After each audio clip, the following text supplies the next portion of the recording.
fucking kidding me?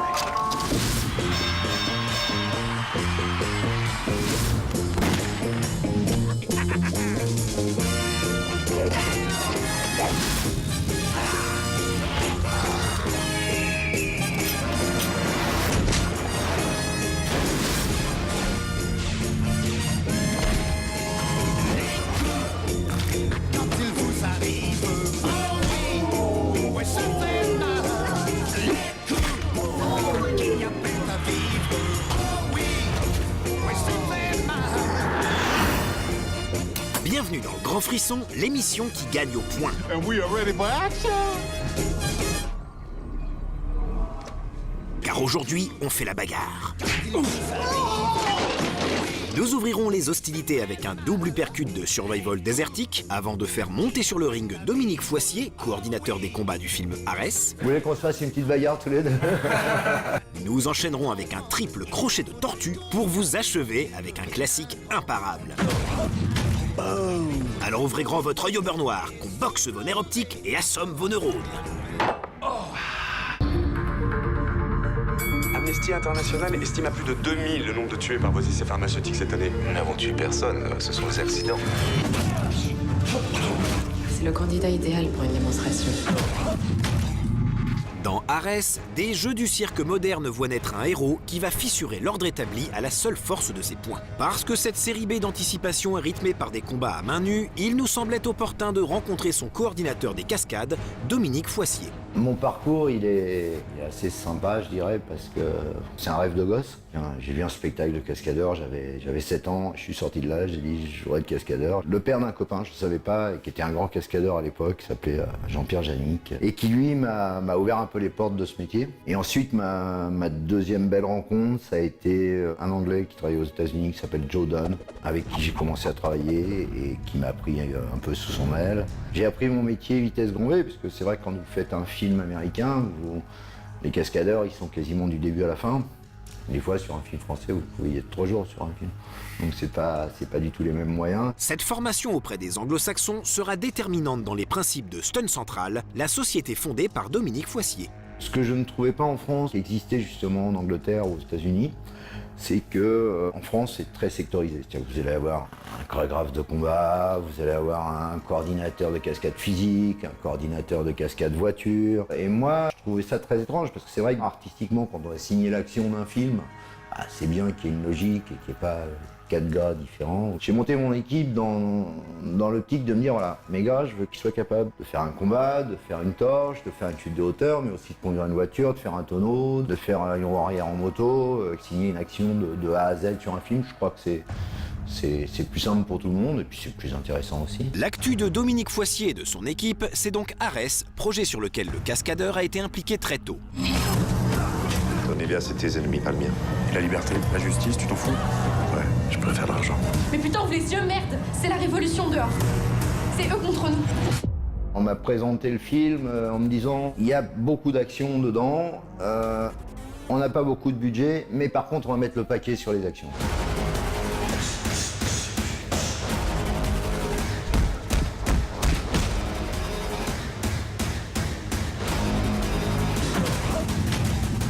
On a vraiment une production qui nous a suivis, qui a trouvé des solutions pour qu'on puisse répéter avec les comédiens. On a eu 2 mois de répétition, ce qui fait que ça nous a permis de vraiment faire tous les combats avec les comédiens. Donc ça, c'était formidable. Le tournage avec les comédiens a été rendu possible par le casting d'acteurs très physiques, comme le héros du titre interprété par Ola Rapace, ou les adversaires qui croiseront sa route. On avait un super directeur de casting qui m'a ramené plein de combattants. Et sur ce, nous, on a fait notre sélection. J'avais les craintes quand ils commençaient à répéter les combattants avec le comédien. Parce que c'était des beaux bébés quand même. Et s'il y en a un qui a collé une à Ola, même s'il est costaud, tout ça... Pour certaines frappes, tu vois, l'acteur, sur le coup de pied, il pourra te toucher parce que toi, t'es combattant. Mais t'aurais été un acteur, il pourrait pas te toucher. Le truc, c'est que Voilà, il se blesse. Le lendemain, on peut pas tourner. Ah ouais, c'est clair. Parce que eux, sur un ring, ils se battaient pour de vrai. Et là, bien évidemment, il fallait pas qu'ils touchent le comédien.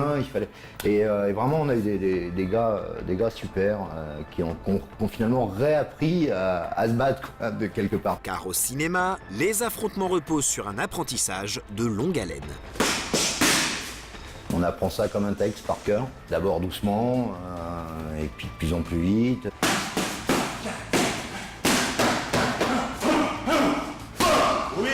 Et pour Ola, c'était compliqué parce qu'il avait tout son travail d'acteur à faire, mais aussi toutes ces chorégraphies qu'on a essayé d'espacer dans le plan de travail du film, où par exemple on avait un combat, pendant une semaine il travaillait sur son combat juste avant le combat, parce que d'apprendre une chorégraphie 3 mois avant et puis de la refaire, on s'en rappelle plus.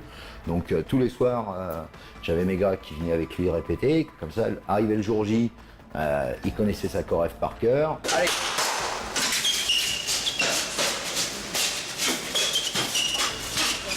Pour moi, la même chose, les gars, c'était parfait. Parfait. Franchement, ça marche.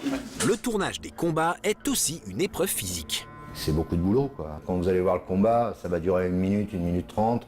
Mais en réalité, on le tourne toute la journée, voire sur 2 jours. Et là, le comédien, faut qu'il soit en forme, quoi. Faut qu'il ait autant de pêche à la première prise de la journée qu'à la dernière. T'es en forme? Ce véritable marathon impose aux comédiens un style de vie spartiate. Pendant ces moments-là, qu'il ait une alimentation qui soit quand même assez énergétique. Moi, je demande toujours un ostéo aussi sur le plateau. C'est un peu le même principe que sur les sportifs de haut niveau. Ils se dopent pas. Le cinéma étant l'art de l'illusion, ces combats restent la somme de quantité de tricheries. La plupart du temps, on ne touche pas, par exemple, tout ce qui est coup au visage. C'est des positions de caméra. Comme on est en 2D, vous n'avez pas la notion de profondeur. Donc si vous êtes là et qu'il y a mon point qui passe devant, si la réaction se fait au bon moment, voilà, on a l'impression.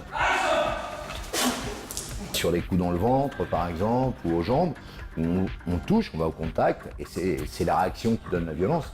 Donc, si vous prenez un coup et puis que vous ne bougez pas, on se dit, bon, il y a les jambes en béton. Si d'un seul coup vous donnez le même coup et puis que la jambe part, d'un seul coup on se dit, ah oui, là il y a mis un énorme coup. Des fois sur les coups de pied, ce que tu fais, c'est que tu mets ta main dans une godasse, tu vois, puis tu mets la main dans le pantalon, puis en réalité c'est ta main qui vient taper, on a l'impression que c'est le coup de pied, mais ça va si t'es en gros plan comme ça et que t'as la godasse qui rentre dans le champ comme ça, c'est des vieux trucs ça. Action!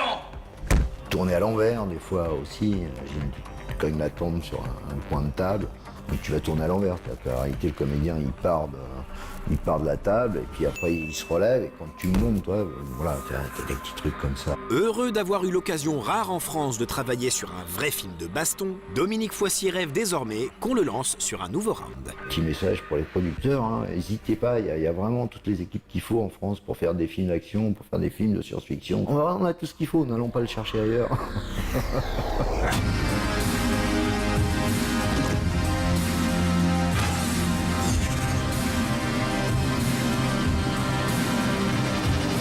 Il ne manquait qu'une étincelle à la révolution. J'aurais jamais parié sur lui.